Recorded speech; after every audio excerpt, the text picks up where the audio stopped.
반갑습니다. 오랜만에 뵙습니다. 제가 들어오다 보니까 네.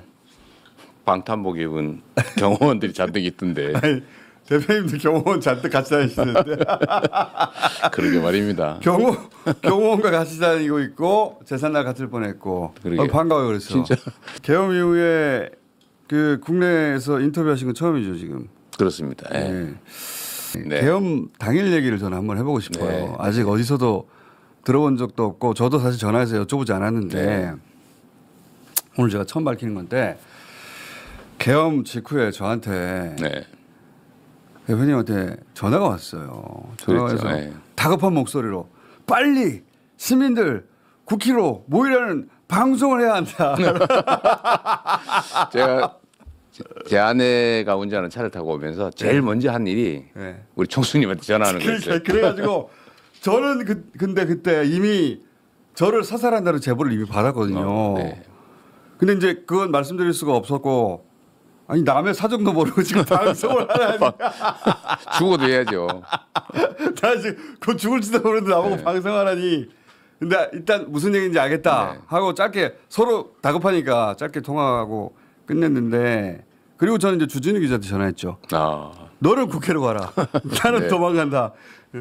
그리고 겸손 방송을 라이브로 시작했고 근데 대표님은 저하고 전화 끊고 바로 유튜브 방송을 시작했더라고요. 그리고 제가 이동형 혹시 사고 날지 몰라서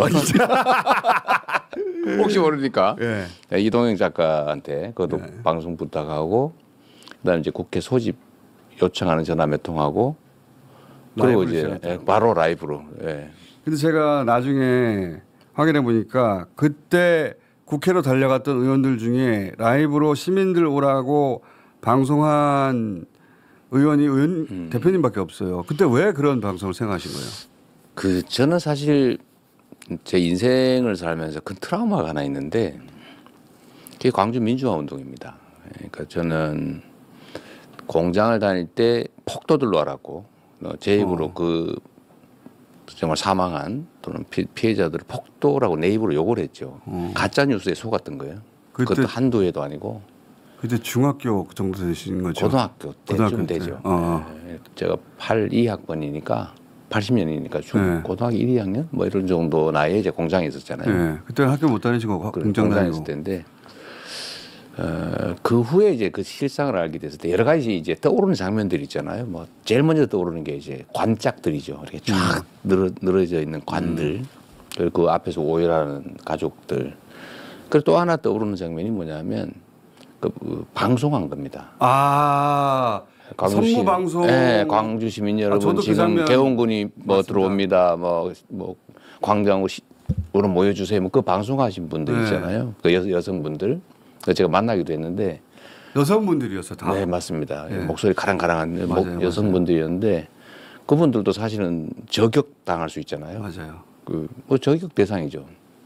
근데 방송을 하러 다녔잖아요. 죽기로 각오하겠죠. 근데 지금 그날도 저는 계엄군들이 당연히 진을 치고 있을 거라고 봤고. 이미. 네, 이미 다 막고 바보 아닌다며 막고 있겠죠. 우연히 못 막았지만. 그러면 체포될 가능성이 거의 뭐 확실하고 뭐 잡히면 이제 저는 뭐 바로 죽일 거라고 생각은 못하고 나중에 보니까 바로 죽었겠더라고요. 맞아요. 제가 붙잡혀가지고 뭐 고문도 하고 어디인지 모를 소재를 알 수 없는 곳으로 끌려가겠다 생각을 했기 때문에 제 아내가 옆에서 운전을 하잖아요. 그때 훌쩍훌쩍 하시던데 보니까. 실제 그럴 수밖에 없었죠. 사지로 몰아다 주는 거니까. 이게 저는 잡히는 장면이라도 일단 찍어놔야 되겠다. 뭐 잡혀가는 건 알아야 되잖아요. 그리고 국민들 외에는 막을 수 있는 힘은 없다. 총등 군인을 무슨 수로 막겠어요? 광주를 떠올리셨고 그때 힘은 결국 국민 대중으로부터 나온다. 그때 선무방송하던 에워싸야 된다. 딱 그 선무방송하는 느낌이었습니다. 그래서 본인이 이제 그 광주에 선무방송을 하던 그 여성이 되어야겠다고 생각하신 거구나. 누군가 알려야 되니까요. 그리고 국회를 국민들이 봉쇄하지 않으면 둘러싸지 않으면 어떻게 막습니까? 유일한 길. 계엄군을 막는 유일한 길. 한강 작가 얘기가 맞아요. 진짜 과거가 현재를 살리고. 맞습니다. 정확하게 과거가 현재를 돕고 있죠. 죽은 자가 산 자를 살린다는 게 네. 정확한 표현입니다, 진짜. 제가 광주에 가면 꼭 뵙는 분이 있으신데 그 재학이 어머니라고. 네. 그거 실제 모델이잖아요. 그 재학이라는 그 사망자가 저하고 나이가 1살 차이예요. 그러니까 그 어머니가 지금 여전히 그 제가 가기만 하면 똑같이 그 자기 자식 같다고 제가 어머니라고 부르는데 가슴 아픈 일이잖아요, 자식을 그 어린 나이에. 사실은 뭐 이렇게 감정이입되는 측면들이 있어요. 그래서 그 방송을 하셨고 네. 잠깐 방송 좀 틀어봐 주세요. 저기 이제 초반에 보면 국회로 편집했는데 저희가 네. 와 주십시오. 제가 이렇게 들고 국민 여러분께서 나서 주셔야 합니다. 옆에서 훌쩍훌쩍 이 나라 민주주의의 저기 저는 몰랐는데 부인 맞죠? 네. 예. 그 운전하면서 우신 거야 보니까 네. 대표님은 방송하느라 정신이 없었고 나중에 알았어요, 저도. 나중에 자 그러니까 부인은 아 남편이 가면 못 돌아온다는 생각하신 거 가능성이 아니에요? 높다고 봤겠죠. 그죠? 본인도 그 생각하셨고 저는 뭐 50% 이상. 근데 정말로 다행인 것은 갔더니 너무 빨리 간 거예요. 너무 빨리 가 대표님이 제일 빨리 갔어요. 네, 엄청나게 빨리 간 거예요. 그 집사람도 제 아내도 과속을 엄청나게 한 것 같고 저를 이제 국회 그 어디입니까 그 동남쪽 그쪽 모퉁이다 내려줬는데 이미 경찰이 정문을 막고 있는 거예요. 그때는 정문까지밖에 안 막았죠. 측면문을 이제 남문쯤 되죠. 거기를 막고 있더라고요. 버스로. 정문으로 가면 잡힐 것 같고. 그래서 지나가는 행인인 척하고 지나가면서 아까 보시면 지나가는 행인 저 어떻게 합니까? 대표님이 그래서 그 아닌 척하고 고개 숙이고 지나가다 갑자기 담을 넘은 거예요. 경찰이 잠깐 안 보이는 것 같아서 얼른 담을 넘었는데 그러니까, 제가 어떻게 넘은지 잘 기억이 안 나요. 그러니까 그때 네. 짧은 순간인데 어떻게 하면 안 잡힐까로 아주 네. 머리를 굴렸어요 보니까. 잡히면 큰일 나니까요. 행인인 척. 아니 저도 그때 도망가는 그때 여러 가지 머리를 굴리며 네. 그런 그 기분을 이해합니다. 그러니까 저도 담도 한번 넘었고. 이게 뭐 만화 같기도 하고 한편으로는 저도 현실감이 막 떨어지잖아요. 그러니까요. 이게 뭐 약간 꿈속인가? 근데 실제로 어딘가에 총든 군인들이 기다리고 있을 수 있고 나중에 보니 진짜 다 그러고 있었더라고요. 근데 그 영상을 보면 대표님실로 안 갑니다. 그죠? 가면 잡힐 테니까요. 저는 그- 대기할 거라고 봤어요. 대표님실로 안 갔고 그리고 이제 한준호 의원실로 갔다고 하셨던데 네. 그죠? 일단 근데- 제가 들어가서 예. 계속 그 국회 숲이 있어요. 네. 밤이니까 잘 안 보이잖아요. 네, 밖에 있다가 숲에 이제 숨어 있다가 숨어 있다가 왜냐면 이제 밖에서 계속 체크하는 거죠. 그러니까, 숨어 있다가. 네, 왜냐하면 제가 그때 사실은 비상체계를 준비해야 되니까 잠깐 있다가 한준호 의원을 만나가지고 예. 한준호 의원이 대표실로 가면 잡히니까 자기 방으로 가자 그래서 나중에 보니까 거기는 안 잡히나 그런 생각이 들겠는데 제가 거기 잠깐 앉아가지고 잠깐 앉아 계셨고. 제가 잡힐 경우 다음 민주당 지휘자를 누구자 이 순서를 정했어요 다. 아하. 그러니까 얼마든지 말이 잡힐 수 있기 때문에 그 최고위원 당선 순위, 원내대표, 최고위원 순위, 지명직, 다음에 총장 뭐 이런 식으로 순서를 제가 김태선 의원 보고 빨리 순서를 써라. 발표해라 그리고 왜냐하면 이게 지휘 체계를 유지해야 그렇죠, 되니까요. 그렇죠. 그 중요하죠. 그거 다 정해놓고 예. 여기도 잡힐 가능성이 있으니까 맞죠. 나가자 이래가지고 나가자. 다시 돌아가가지고 예. 한준호 의원 차를 타고 저쪽에 도서관 근처에 그 숲이 있어요. 숲에 서가지고 그 담장 뒤에 숨어서 저는 이제 또 기다리는 게 시민들이 얼마나 빨리 도착하나. 시민들밖에 없으니까요. 그렇죠. 근데 소리는 나는데 안 보이는 거예요. 거기서 보일 리가 없죠 숲에서. 네, 숲이니까 담장이 또 잘 안 보여요. 그래서 또 얼굴을 내밀면 잡힐 수가 있으니까. 그래서 계속 기다리는데 소리가 점점 커지는 걸 보니까 인원수가 늘어나고 있는 거예요. 예. 네, 그래서 조금 안심을 하고 있으면서 그러면 본회의장 안에는 언제 들어가신 거예요? 왜 계속 기다리신 거예요? 좀 느끼니까 잡히면 안 되니까요. 예. 그 국회도 소집할 수 있는 소집권자가 3명밖에 없어요. 그러니까 그 후를 안 정해 놓은 거예요. 이거 정해놔야 됩니다. 그러니까 의장, 부의장 줄인데 한 사람은 저쪽 편이니까 그렇죠. 2명만 있는데 2명을 잡아야 되잖아요. 그렇죠. 그 두 분 다 체포 대상이었더라고 보니까. 그렇죠. 이하경까지. 의장, 부의장까지. 부의장을. 예. 그럼 이제 의회를 소집을 못해요. 이론적으로. 그리고 저도 민주당 소위 지휘부인데 제가 잡혀버리면 우왕좌왕할 수 있잖아요. 예. 그래서 우리 3명이 같이 썼는데 비서실장 한준호 최고위원 있었는데 3명이니까 148명이 모이는 순간 들어가자. 왜냐하면 위험에 노출된 시간을 최소화해야 되니까 들어가면 잡힐 거라고 보고. 그렇지, 그렇지. 그러니까 딱 148명이 채워지면 들어가자. 그런데 그때도 국민의힘 의원들이 10몇 명이 와 있었어요. 근데 이 사람들이 혹시 그렇지. 장난쳐가지고 그렇지. 반대한다든지 표기를 안 한다든지 그 사람들은 빼고 150을 넘겨야 되는 거예요. 그래서 150명을 넘겼다. 151명이다. 그 얘기가 온 거예요. 갑자기 확 몰렸어요. 그러니까 의원들이. 전화를 계속 하셨네요. 계속 체크하고 있죠. 네. 우리도 나름 지휘 체계가 있어요. 그 안에서도 계속 숫자 세고 보고하고 하는데 151명이 넘어도 의결을 안 하는 거예요. 그 발언 저는 할 줄 알았어요. 그때 진짜 저도 그거 보고 있었거든요. 네. 난 저 결과에 따라 죽거나 살거나 한다라고 진짜 초조하게 보고 있는데 이 의결을 안 하는 거예요. 그 의결을 안 하고 있어요. 그래서 계속 저는 빨리 하라 그래라 하고 있는데 나중에 보니까 추경호 원내대표가 네. 지연 작전을 하고 있었더만요.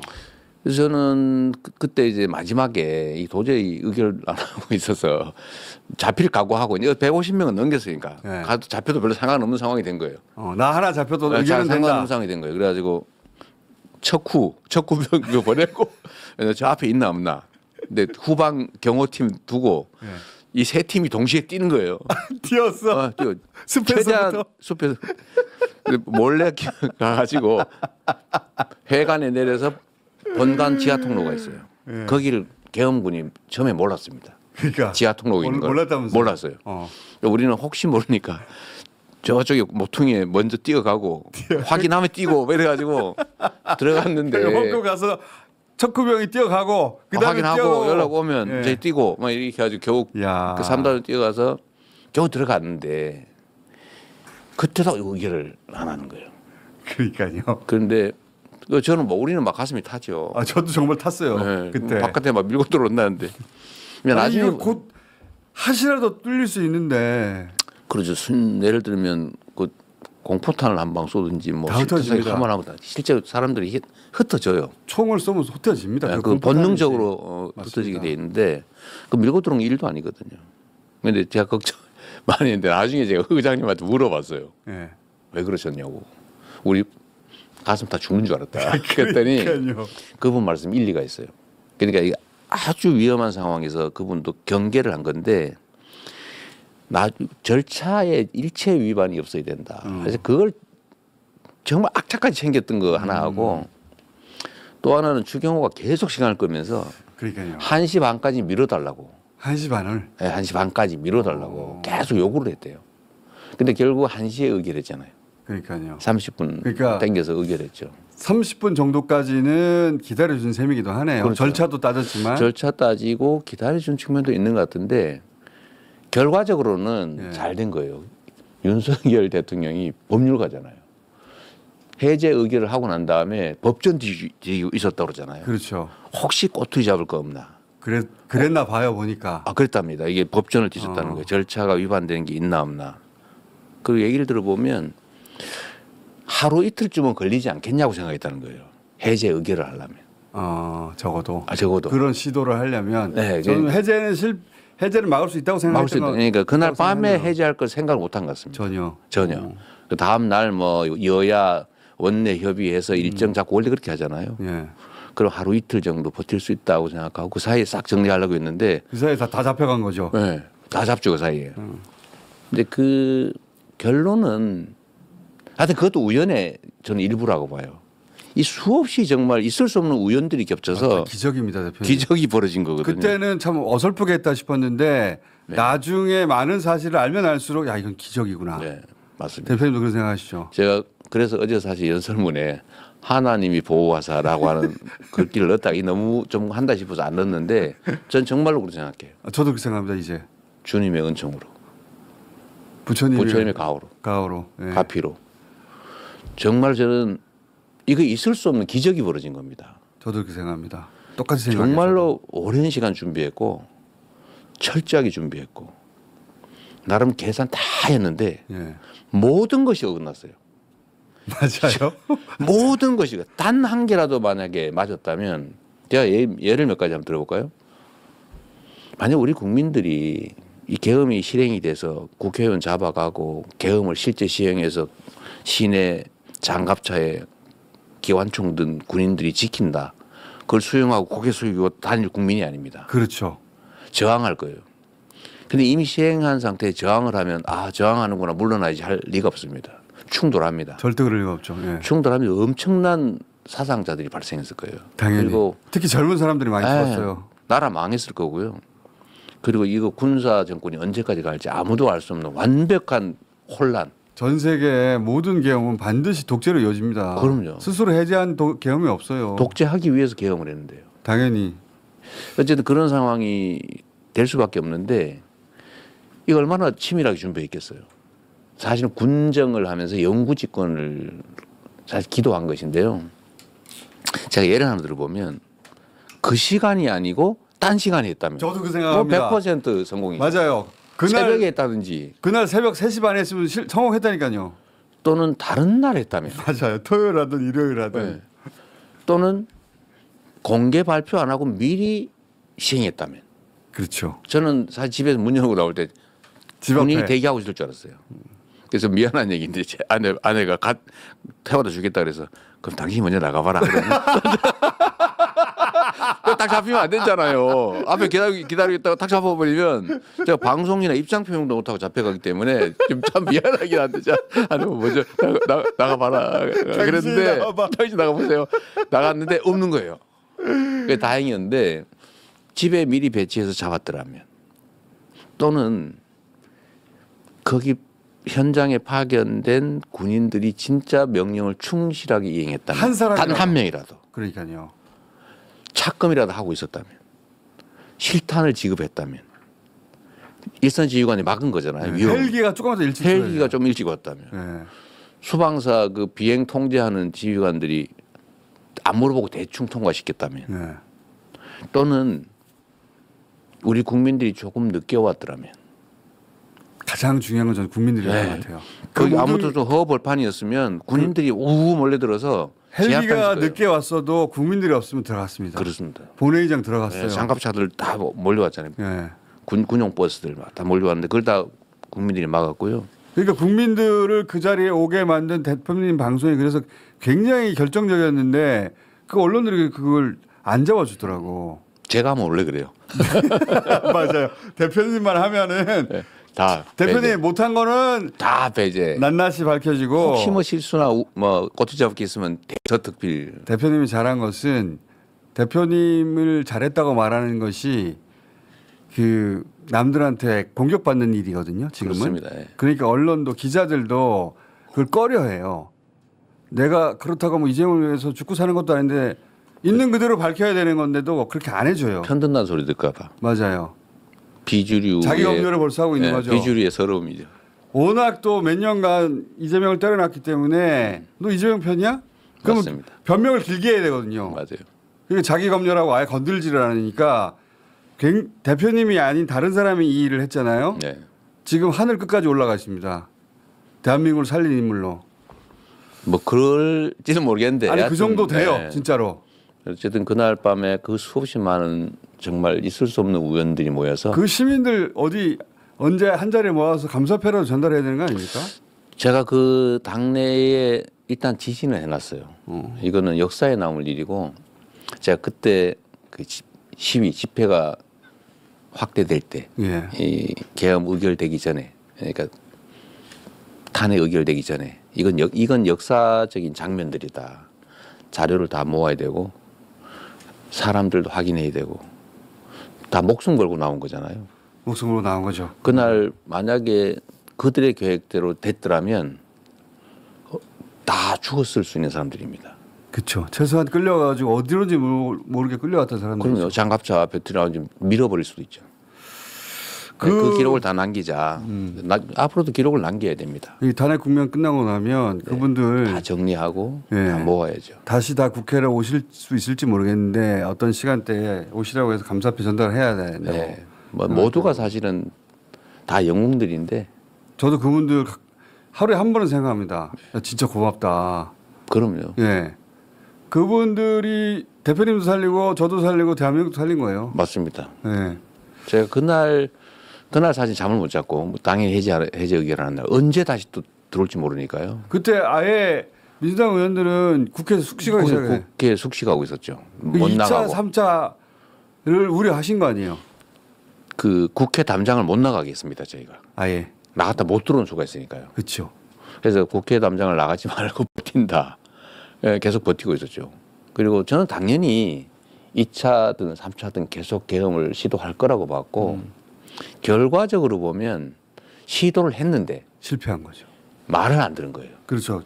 그 군 병력이 말을 안 들은 겁니다. 김용현 전 장관이 중과부적이었다는 말을 전 처음에는 이해를 못했는데 네. 보니까 모으려고 했는데 안 모인 겁니다. 그래서 중과부적이었다 하고 포기 선언을 한 거예요. 그날 보니까. 그러니까 그날도 했고 그 후에도 계속적으로 시도를 그러니까요. 했는데 이미 제가 그때 계엄군의 그 행동 스타일을 봤는데 대통령 명령에 의해서 계엄군으로 출동을 했는데 예. 계엄 해제 의결이 나더라도 계엄은 여전히 유효한 거예요. 그리고 대통령이 해제를 해야 그러니까 없어지는데 그 법도 잘못했더라고 지금 네. 보니까. 그렇죠. 계엄을 해제한 쪽에서 다시 계엄을 해제해야 돼. 계엄을 선언한 쪽에서 해제를 해야 되더라고요. 네. 국무회의를 그 통해서. 사이는 그러니까 이것도 문제인데 계엄군들이 해제 의결이 났다니까 얼씨구나 하면서 가버린 거예요. 맞아요. 지금 보니까 아니 왜 천만다행이다. 천만다행이다 가버린 거예요. 국민들을 안 다치게 하고 빨리 가야 되겠다 하고 네, 가버린 거예요. 가버린 거예요. 그 다시 들어가라 안들 들어가겠습니까? 그러니까 김용현이 선관위 가라고 했더니 안 된다고 했다는 거 아닙니까? 네, 그걸 바깥에서 뭐 컵라면 먹고 놀아버리고. 계엄 해제됐는데 네. 안 된다고 했다는 거예요. 그러니까 사람 모으다가 52사 200명, 56사 300명 이거 안 되네. 안 된 겁니다. 그래서 2차, 3차 못 한 거지. 하려고 했던 거예요. 그러니까. 끊임없이 시도했죠. 근데 하려고 했던 걸 아시고 계셨던 거고 그죠? 네, 저는 필연적으로 갈 길이 없다고 봤거든요.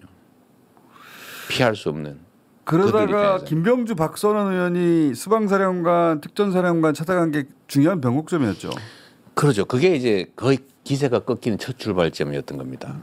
예, 그러니까 특전사령관은 사실 제가 요새 보면 잘 안 됐다는 생각이 들어요. 평생 군에 정말 군인으로 충성했지 않습니까? 나라에. 네. 그리고 이제 퇴역하면 전직 장군으로 예우받고 그렇죠. 우아한 여생을 즐길 수 있었는데 세상에 이제 구속돼 가지고 상당한 기간 감옥살이 해야 되고 연금 다 사라지고 그러니까요. 인생을 다 망쳐버린 거예요. 망쳤죠 완전히. 그리고 지금도 막 온갖 압력이 들어오지 않습니까?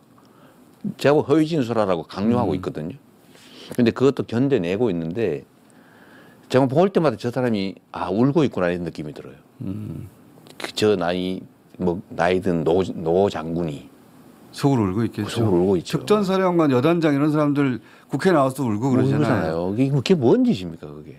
그리고 하필이면 그때 윤석열의 지시를 라이브로 다 생중계했다는 거 아닙니까? 본의 아니게. 본의 아니게. 그래서 특전사는 유난히 네. 일치 단결해서 같은 진술을 하고 있는 것 같아요 보니까 서로 다 들었기 때문에. 역시 특전사도요. 네. 과거가 현재를 구하고 있는 겁니다. 그것도 맞는 것 같습니다. 네, 광주에 투입됐다가 그 부대 전체가 평생의 맞아요. 트라우마를 갖고 있죠. 예. 나라를 지키라고 국민이 준 총으로 국민을 쐈지 않습니까? 그 선배들이 자기 부대가. 그 얘기를 끊임없이 들었겠죠. 네. 근데 또 간 거예요 자기들이. 그러니까 갔더니 시민들이 있어. 같은 분에 또 있어.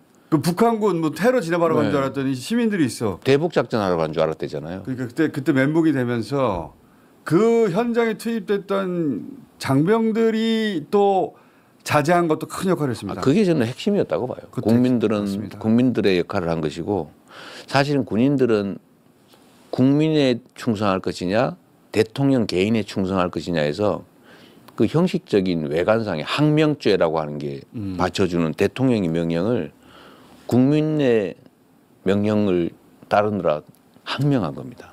항명한 셈이죠. 항명했죠. 사실상 항명했죠. 완전 태업했잖아요. 예. 얼씨구나그로 가버리고. 그 문을 깨부시라고 했는데 안 깨부셨죠. 깨부셨죠. 예를 들어 제압하라고 했는데 안 하고 끌어내렸는데 안 끌어내고 도끼로 찍으라는데 안 찍었고요. 어쨌든 그랬는데 이 곽 사령관이 공개적으로 얘기를 하는 바람에 예. 2차, 3차가 불가능해져 버린 거예요. 더 이상 명령에 따르지 않겠다고 했으니까. 핵심 부대가 예. 특전사거든요. 그렇죠. 그러니까 여기보다가 안 한다 그래 버린 데다가 그 수방사 그렇죠. 사령관이 이러다 나만 혹시 그 왕따 되는 거 아닐까? 걱정해. 그 사람도 해버렸잖아요. 두 사람이 와르르 하니까 무너져 버린 거죠. 국회 출동해도 두 사람이 그 얘기를 해버리니까 끝난 거죠. 더 이상 병력이 없어요. 어쨌든 그게 큰 변곡점이었죠. 그러면서 며칠 후에 이제 국회 밖으로 나오셨는데 네, 꽤 오래 꽤 있었습니다. 오래 있었습니다. 근데 제가 김민석 의원한테 얘기 들어보니까 아무래도 윤석열이 개혁할 것 같다는 얘기를 대표님이 하셨다고 하던데 그 전에. 제가 총선 전부터 했죠. 그러니까 남들은 안 믿었는데 대표님은 개혁할 것 같다고 하셨다고 하더라고요. 저는 확신했습니다. 계엄 그러니까 총선 전에는 비상계엄이 아니라 경비계엄할 것이라는 소문이 제가 있었는데 경비계엄과 좀 약할 거다라고 생각했는데 총선이 우리의 압승으로 끝나고 그 후에 이 윤석열 정부가 하는 일을 보니까 막다른 골목을 향해서 질주를 하는 거예요. 그 대표적인 징후가 예를 들면 김문수 장관 청문회입니다. 일부러 그러잖아요. 청문회 때 나와서. 그렇죠. 더 심하게. 그리고 장관 총리가 국회에 와서 완전히 글래디에이터로 변했잖아요. 거기다가 인권위원장을 전혀 인권적이지 않은 반인권적인 생각을 가진 분을 임명했잖아요. 독립기념관, 무슨 8.15 축사. 이게 보니까 테러를 다 막아버렸더라고 스스로. 저런 식으로 해가지고 민주 정치를 할 수가 없거든요. 공화정을 유지할 수가 없습니다. 그런 생각이 머릿속에 없는 거죠. 전혀 없는 거예요. 그리고 이거를 퇴임한 후에 그러면 국민의힘에 누군가가 집권을 하면 본인의 안전이 유지되겠습니까? 본인이 모를 리가 없거든요. 그런데 끝없이 반국민적인 반국가적인 방향으로 가요. 탈출로는 딱 하나밖에 없다. 계속 본인이 집권하는 것밖에 없다. 유일한 길은 계엄이죠. 군정. 그리고 이분이 젤렌스키 모델을 좋아한다는 판단을 제가 했습니다. 전쟁을 하고 있으면 대통령 선거를 하지 않죠. 그렇죠. 젤렌스키가 지금 대통령 선거 없이 임기가 끝나는데 계속 대통령 하고 있어요. 그렇죠. 전쟁이 끝나지 않는 한 끝까지. 저는 이 모델을 생각하지 않았냐는 의심을 하고 있는데 제가 그날 밤에 놀랐던 거는 그런 거죠. 그래도 법률가이기 때문에 형식을 갖추려고 할 거다. 소요, 즉 사변, 전시, 이에 준하는 이 사유가 있어야 되잖아요. 예.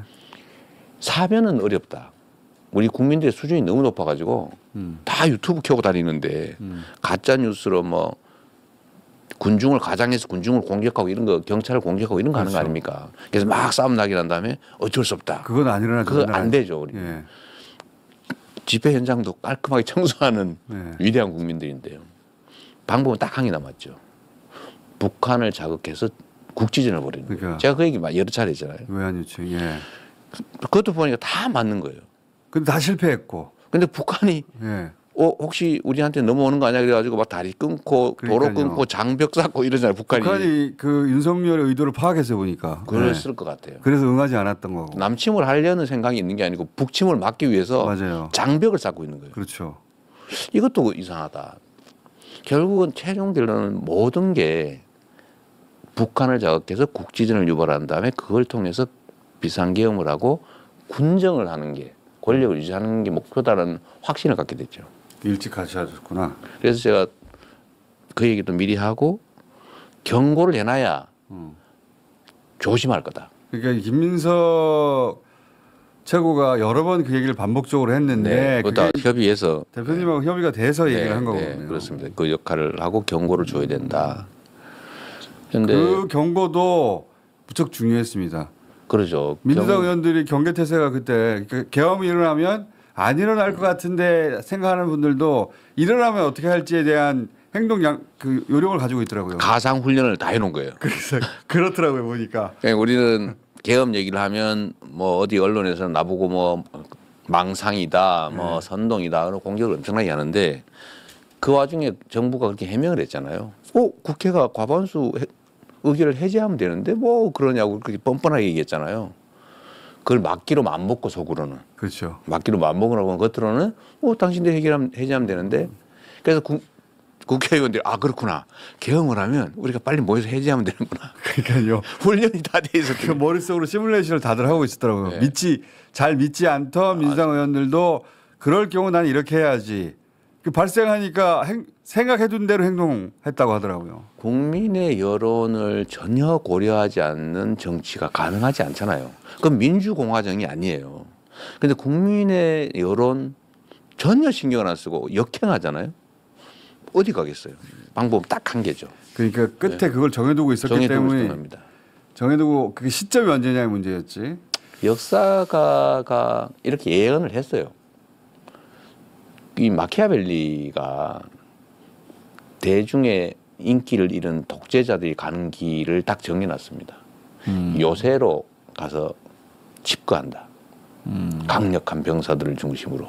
대신에 성문을 절대 열고 나가지 않을 배신해봐야 저쪽에 환영받지 못하는 사람을 성문지기로 세워야 돼요. 밤에 문 열면 큰일 나니까. 그러니까 김문수 같은 분이 그런 측면에서는 아주 유용할 수 있죠. 절대 문 안 열어줄걸요?